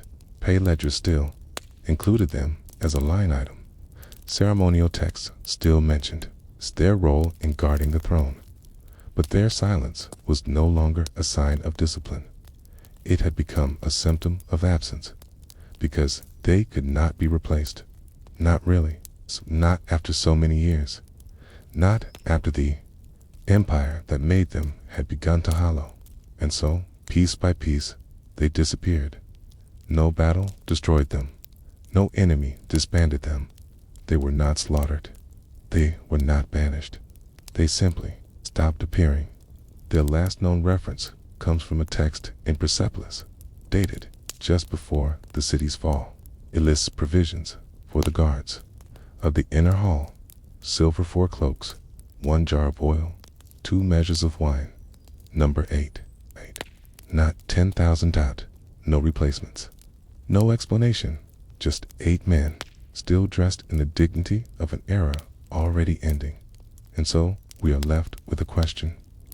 Quiet as their footsteps in the marbled halls of the Persian court, what happens to those sworn to protect an empire when the empire forgets how to recognize them? Asterisk, by the time Persian authority began to blur into ceremonial pageantry, the immortals had already begun their quiet retreat into myth. Once they had stood behind Darius the Great as he inspected canals in Egypt. Once they had marched beside Xerxes across the bridge at the Hellespont. Once they had shielded the royal court when rebels flared in Babylonia or Egypt. Their steps had echoed in every palace corridor. Their silence carried weight heavier than any sword. But now they were fewer, and more than that, they were uncertain. Some, Immortals still donned their uniforms, such as they were, but even these began to change. P's, once precise in cut and symbolic in weave, were altered by region, by convenience, by fading budgets. The golden jewelry, marking elite status, became bronze, then copper, then omitted entirely. Their spears still bore the silver pomegranate caps, till those, too, were replaced with simpler iron ore, removed for lack of supply. And though the scribes continued to list 10,000 names, the men behind those names were not the same. Some were not guards at all, just favored sons of local nobles, granted positions for political favor rather than ability. The Persian system, fast and efficient, had once replenished the immortals with mathematical certainty. The best men in each satrapy, the finest of youth, brought into rigorous training, a machine of renewal. But systems decay in silence, and bureaucracy can disguise absence as order. In Susa and Persepolis, the royal court maintained its ceremonies. When the great king moved, he was still flanked by his immortals. When festivals were held, their presence was recorded. But those in attendance noticed a change. Fewer men, looser formations, slow but unmistakable loss of discipline. It wasn't defiance. It was distance.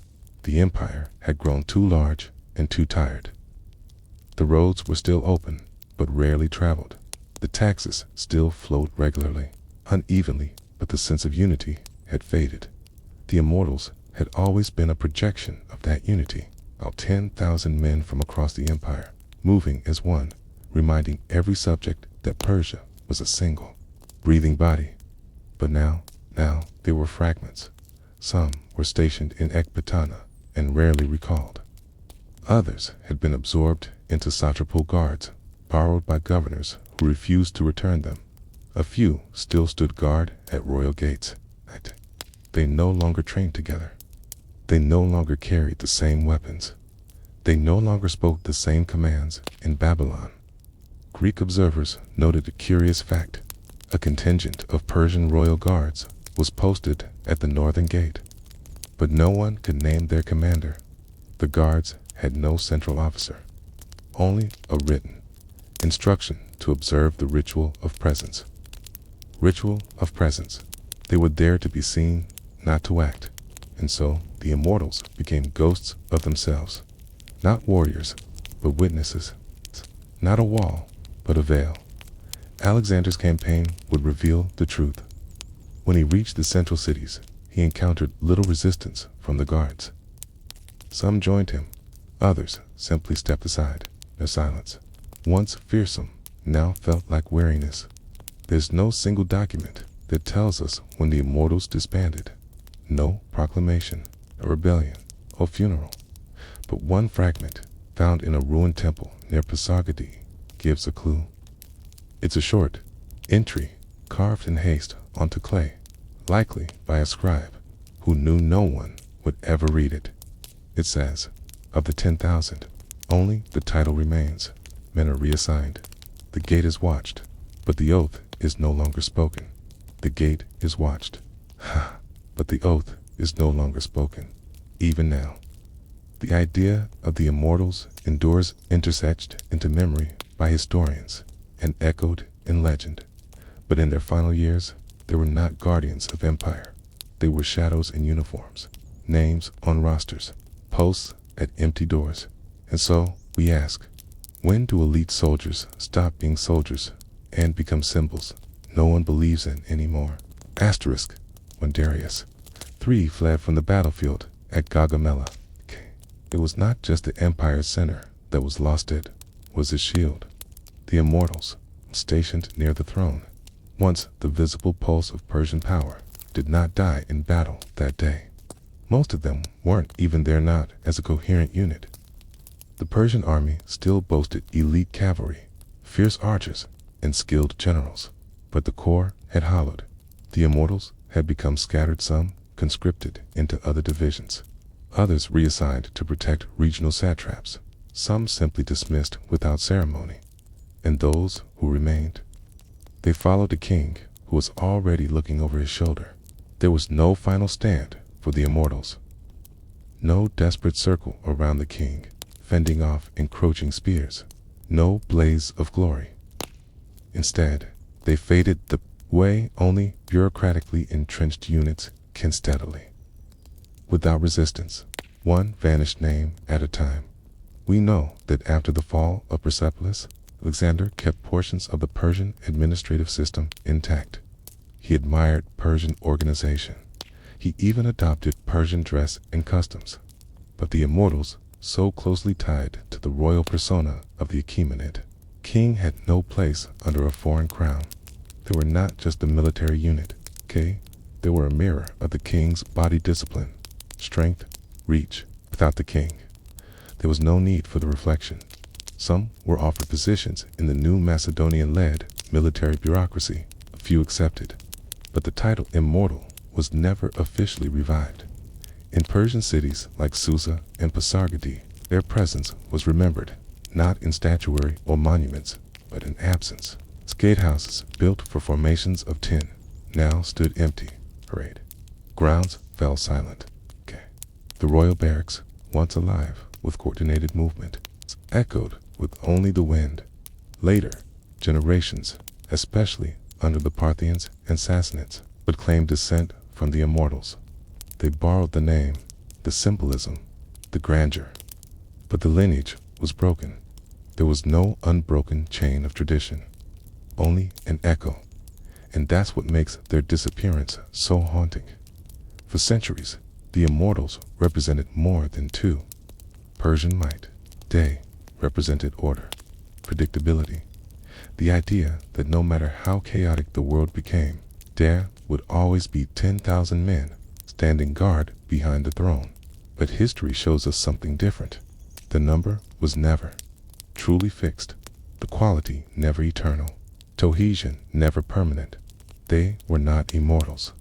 They were human, and humans forget.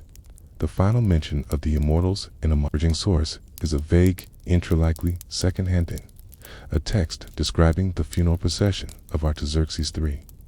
It notes that those who hold the pomegranate spear did not march. That is all. Asterisk. No explanation, no mourning, it's just a subtle omission. The great funerals of Persian kings were once pageants of state power, with every satrap, every general, and yes, every immortal walking in choreographed sorrow. But by the time of that last note, the choreography had broken. There were no more drills, no more inspections, no more silent formations under the TORCHLIGHT. The empire no longer needed its immortals.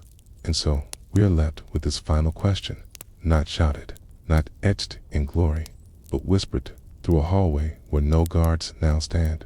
What becomes of those who were trained to be eternal when no one remembers the name they were meant to protect?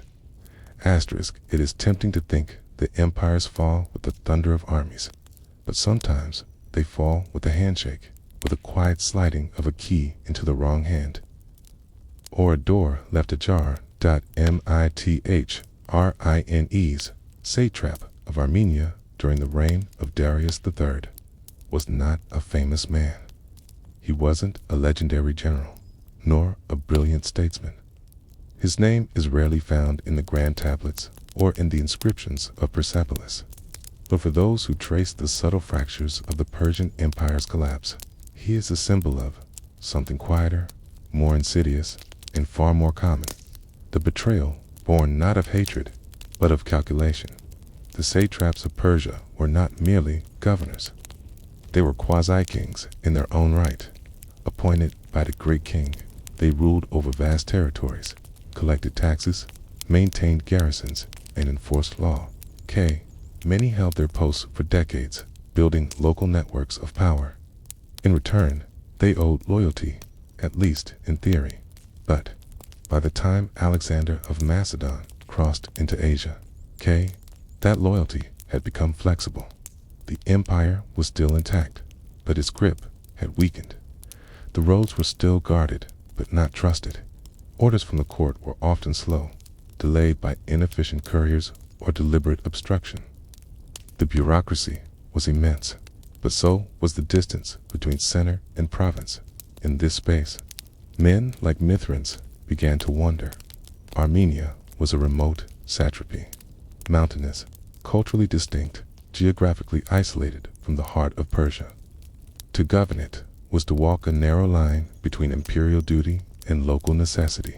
Mithrans, like many of his peers, maintained order through negotiation, not force.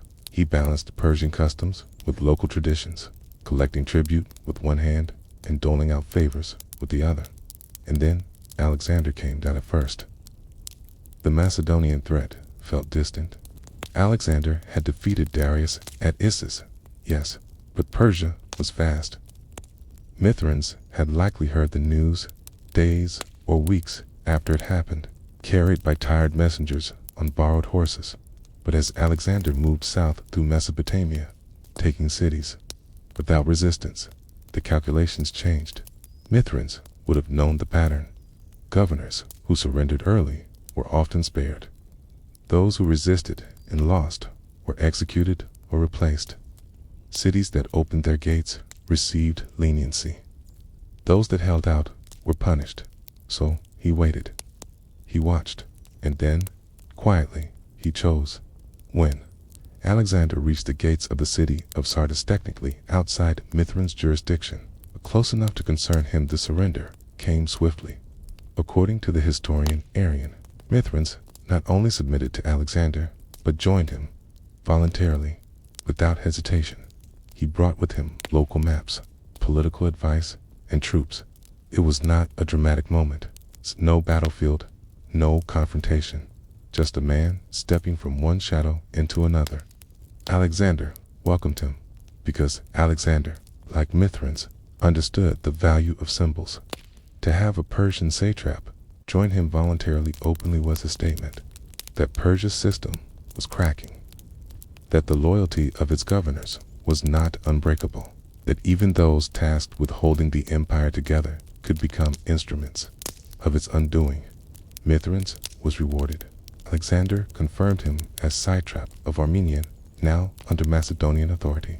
He kept his lands, likely even gained more, but his quiet switch did more than protect himself. It became a signal to other satraps, to other cities, that the Persian world, so long held together by formality and routine, was no longer stable. That shifting allegiances was not only possible, but profitable, and so the empire weakened not through invasion alone, but through unraveling trust, through choices made not in rage, but in whispered council halls, through men like Mithrans, who saw the wind change and simply walked in the direction it blew. There is no record of how he felt, no letter of explanation, no confession, no monument carved in his name, just a note in a Greek history that he changed sides and that he kept his position afterward, which leads us to a harder question. The kind that doesn't fit cleanly into stone. Is it betrayal to abandon a master who has already lost his own direction? Or is it simply the final task of a governor to preserve what can still be governed? Asterix, to understand what Mithrans did, what it meant to, must first understand what it meant to be a satrap at the edge of empire in Persia's Corsusa, Persepolis. Pasargadae loyalty was a matter of ceremony. The king's presence lingered. In the air, carved into the stone reliefs, reinforced by processions, festivals, and rituals.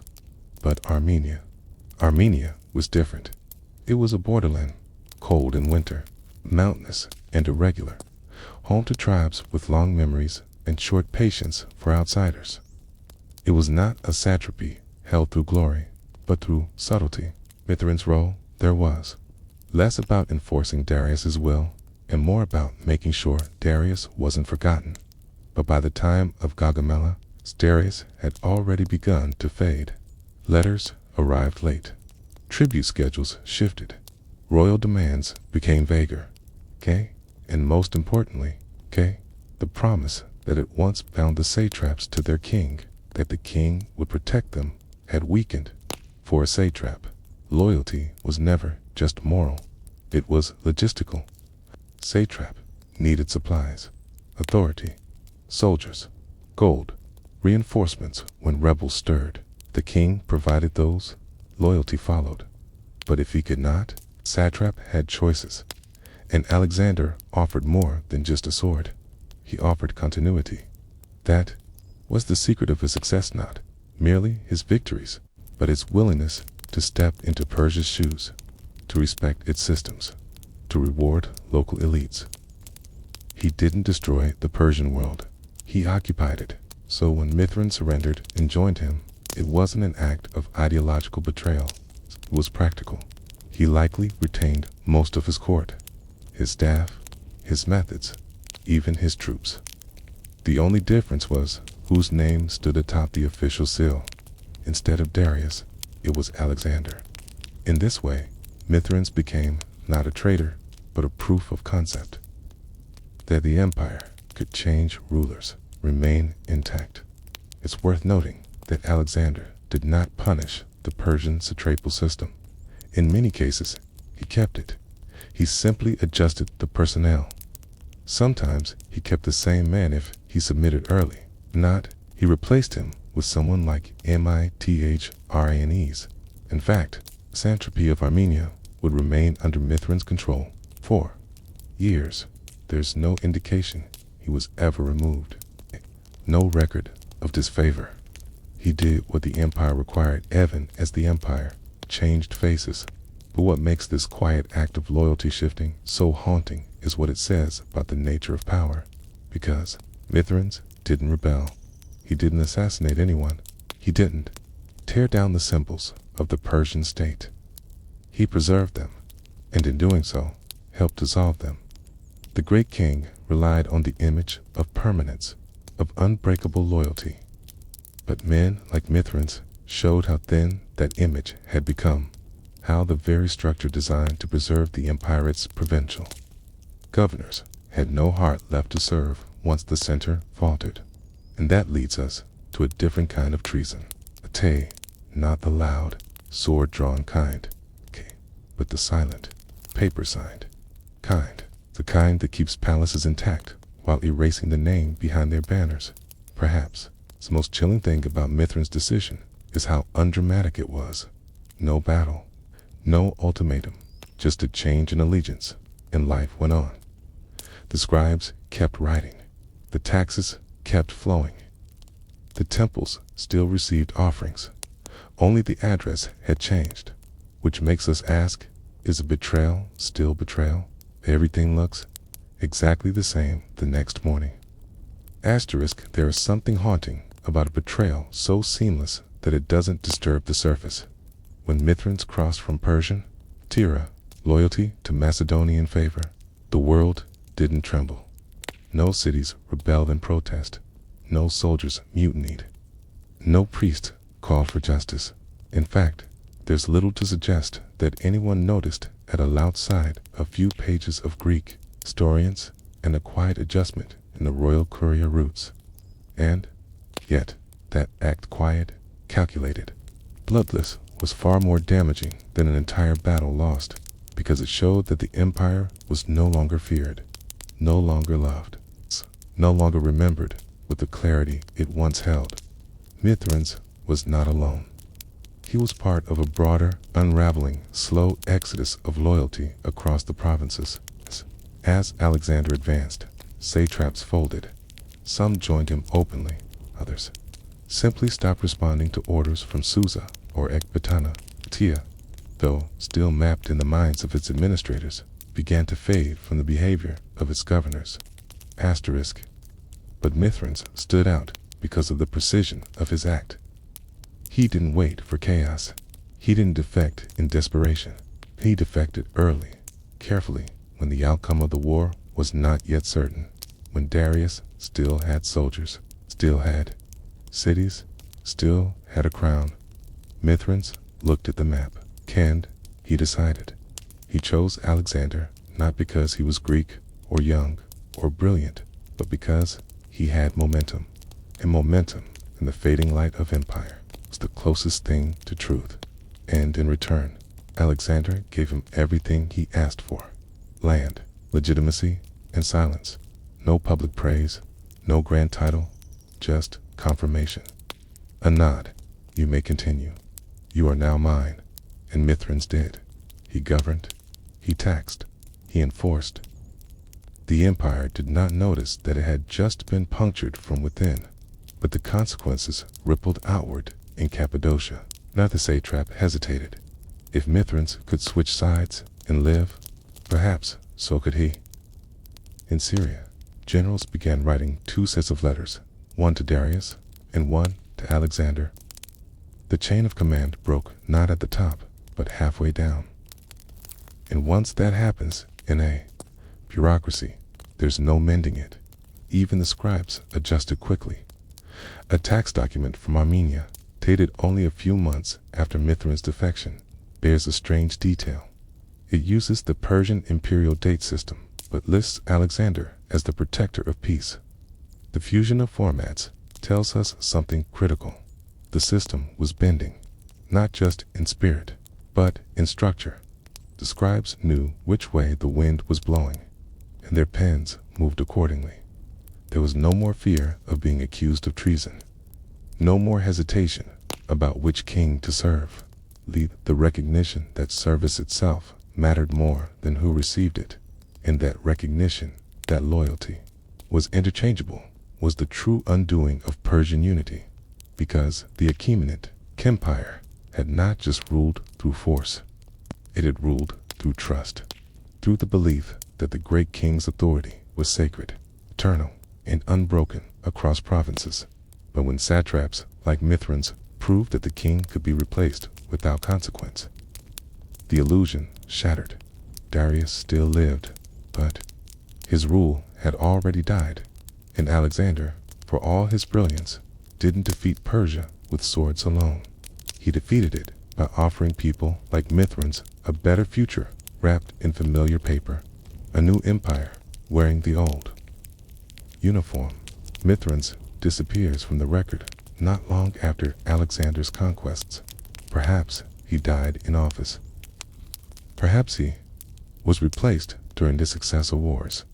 We don't know, but his absence is less important than what he left behind. A model of how an empire falls, not from invasion, but from quiet men in remote provinces who no longer believe it's worth defending. So the final question drips not from a battlefield, but from a palace hallway dimly lit, cold with dust. What undoes an empire faster its enemies from without, or the governors who no longer see themselves in its reflection? Asterisk. There was a time when Persian silver meant stability. Time when to hold a daric, a small coin, stamped with the image of the king, was to hold certainty in your hand. It didn't matter if you were a merchant on the banks of the Nile or a horse trader in Bactria. Solid, predictable, trusted, but empires rarely notice the moment. Their currency stops meaning anything. The Persian daric began its life during the reign of Darius I, the so-called shopkeeper king. He had learned from the Lydians, those master metalworkers and early mentors of coining. He knew that the power of an empire wasn't just measured in soldiers or land, but in standardization. So he created it, a gold coin of careful weight, in uniform quality, roughly 8.4 grams, hammered with the image of a crowned Archidarius himself, or a symbol of him kneeling with bow in hand, a symbol of order, control, permanence. Alongside it, the siglos, a silver coin, smaller but equally trusted together. These coins carried the empire's economy. They paid armies, funded temples, crossed borders with ease. Even among the Greeks, many of whom despised Persian politics, the daric was respected. It became a currency of diplomacy, not just transaction. But something changed, slowly. Then suddenly, by the time of Xerxes and his successors, the empire was spending more than it collected. Wars in Greece, rebellions in Egypt, fortresses to maintain. In the east, the flow of tribute became unpredictable, and the silver veins that once fed the mint grew harder to reach. So the coins kept coming, but the silver did not.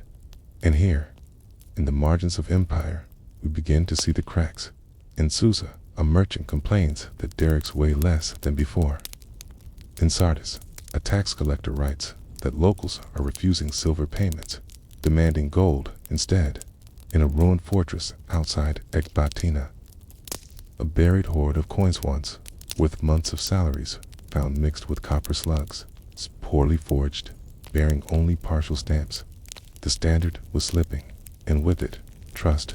You must understand, coinage was not merely a medium of exchange in Persia. It was a contract, a symbol that the empire was still functioning, that the king's word still mattered, that the stamped image meant something when that image began to lose weight. Literally and figuratively so did the empire's authority. By the time of Darius III, counterfeiting had become common, not by criminals, but by necessity. Satraps began minting their own coins. Cities issued hybrids, Persian in form, Greek in weight. Soldiers, once paid in reliable silver, now demanded immediate exchanges for goods. And traders stopped accepting Persian coins altogether in some markets, insisting on local barter. The empire responded, not with reform, but with ritual. Minting continued, the same images, the same phrases, but no longer the same content. A silver coin made of tin is still a coin until someone bites it, and people were biting. The derrick, once so respected, it was called the Archer of Gold, was now, in parts of Anatolia, referred to by another name, the hollow bow. A joke, a bitter one, that the archer on the coin now fired blanks, that the king behind it could no longer hit his mark. And so, the meaning of Persian money began to dissolve. It didn't happen everywhere, not all at once. In the core cities, Susa, Persepolis, coinage remained acceptable, but beyond them, periphery shifted to barter. Grain, oil, cloth, the oldest currencies returned, and with them, strange silence, because when coinage fails, so does measurement, so does taxation, so does record keeping. One surviving document, a clay tablet from Babylon, records a transaction in barley in exchange for 1 day's labor. 3 handfuls, coin refused, no seal required, a scribal afterthought, but at empires. Obituary. So the question rises, not from a mint, not from a battlefield, but from a market stall quiet. It's crowded, tense. What is a kingdom worth when its own image can no longer buy bread? Asterisk. In a market square, once loyal to the Persian crown, perhaps in Babylon, or somewhere along the satrapal roads of Cappadocia, merchant washed his last silver. Derrick disappeared from his stall and did not bother to reach for more, not because he was out of money, but because money had ceased to move by the late 330s BCE. Persian coinage was no longer something that changed hands in confidence, was something weighed with suspicion. Traders no longer looked at the king's mark and nodded in trust. They tilted the coin toward the light. They scratched at its surface. Some dropped it on stone to hear the ring. Some simply rejected it outright, because the coins, especially the silver sigils, no longer carried consistent weight or purity, and the empire knew it.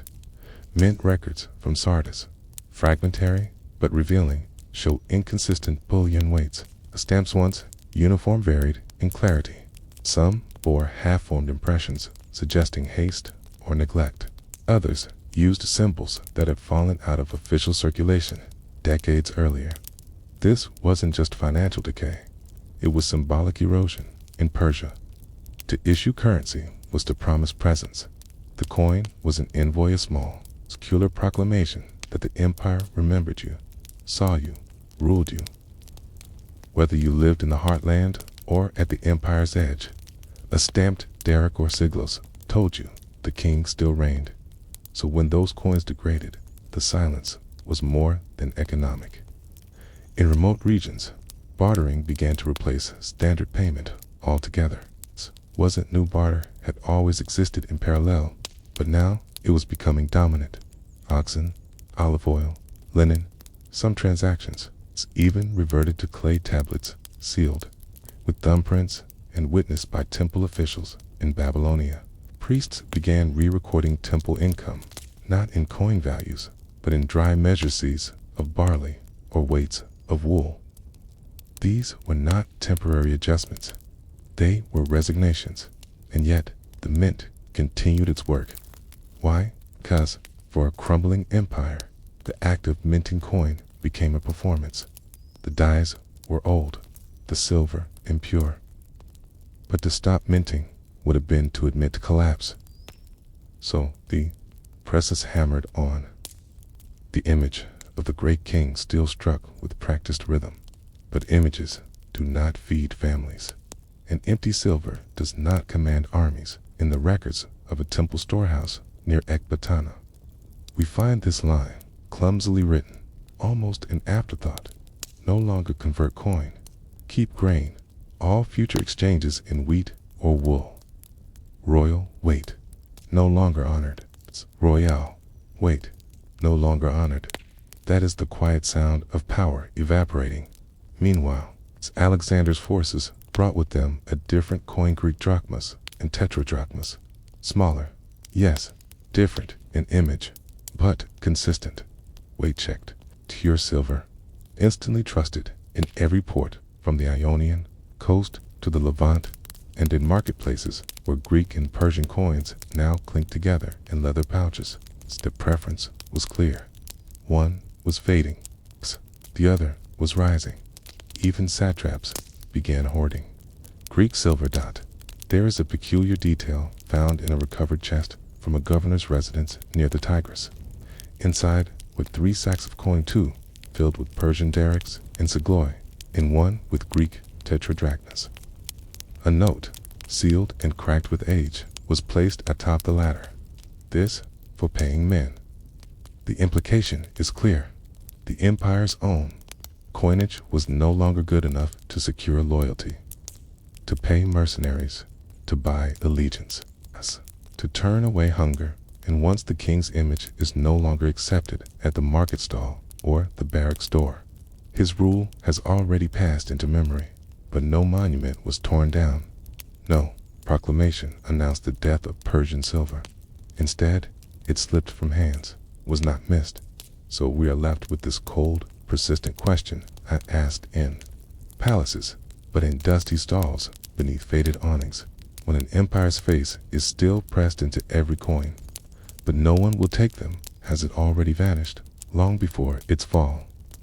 Asterisk. In Persepolis, near the eastern wall of the treasury complex, archaeologists uncovered hundreds of silver bars, carefully stacked, untouched for centuries, each one weighed, each one marked, each one preserved in a neat accounting of an empire that no longer existed. The Persian Empire did not fall poor. It fell rich, and unable to spend. By the time Alexander reached Persepolis in 330 BCE, the imperial treasury was overflowing. The silver alone is estimated to have totaled thousands of talents, enough to fund a standing army for years. There were gold vessels, ceremonial armor, ingots, jewelry, coin, dyes. It was one of the richest hoards ever recorded in the ancient world. And yet, outside those thick stone walls, the economy had slowed to a crawl. Why? Because hoarded wealth is not the same as living value. Much of the treasury's silver had not circulated in years. The coins that did remain in use were increasingly debased or rejected. The economy of Persia had begun to stagnate, particularly in the outer provinces, because money, once a tool of imperial unity, had become uncertain. Traders were hesitant.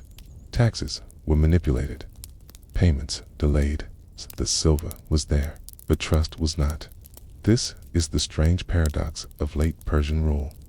The empire could measure everything, but it could not move anything. The administrative documents, some of which survived the fires of Persepolis, are full of recorded payments, but many are circular, payments made to officials who then remitted them to temples. who then redistributed them to royal granaries, who then reissued them as tax relief. An economy circulating not for utility, but for appearance. Like water poured from vessel to vessel in a drought.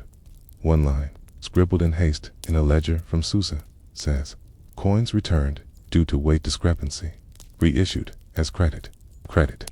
Transferred to temple. Temple pays grain in lieu. Kona adjusted. The economy worked, on clay dot, but in the streets. People bartered.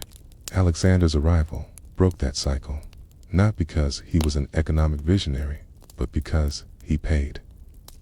In silver, on time, in reliable drachmas. His troops brought with them strong, Greek-minted coins, freshly struck and known for their quality. And when they spent them, Persian merchants took them gladly. Within months, Greek coinage was circulating widely through Babylonia, Susa, and even parts of Media. The daric remained in symbolic use, especially in court payments, but its purchasing power declined rapidly. There's an image passed down through the accounts of Greek observers. In a market near Ecbatana, a merchant refuses a Persian coin, points to the image of the king, and says he no longer rules here. It was not a political statement. It was economic truth. And yet, in Persepolis, the treasury remained untouched until Alexander arrived. When he did, he was astonished. Not just by the scale of wealth, but by the fact that it had sat idle. He seized it, of course, melted it, reminted much of it into Greek coinage, paid his soldiers, funded future campaigns. The Persian silver was not wasted. It simply changed hands and identity. The stamped faces of forgotten kings were turned into new symbols, new values, new promises. But in doing so, the final transformation was complete. The daric, once a coin of global respect, was erased, violently, not ceremonially, but practically. It stopped being accepted. It stopped being trusted, okay? And so it stopped existing, not because of a proclamation, not because of a war, because no one cared to keep it. And so the fall of Persian silver teaches us something quietly devastating. That value is not in weight, or metal, or image. It is in belief. And belief is the first thing to vanish when an empire begins to forget itself. So the last question does not rise from the treasury vault, nor the battlefield, nor the palace steps. It comes from the open hand of a hungry worker standing at a market stall, holding a coin no one wants. If wealth cannot move, was it ever real at all?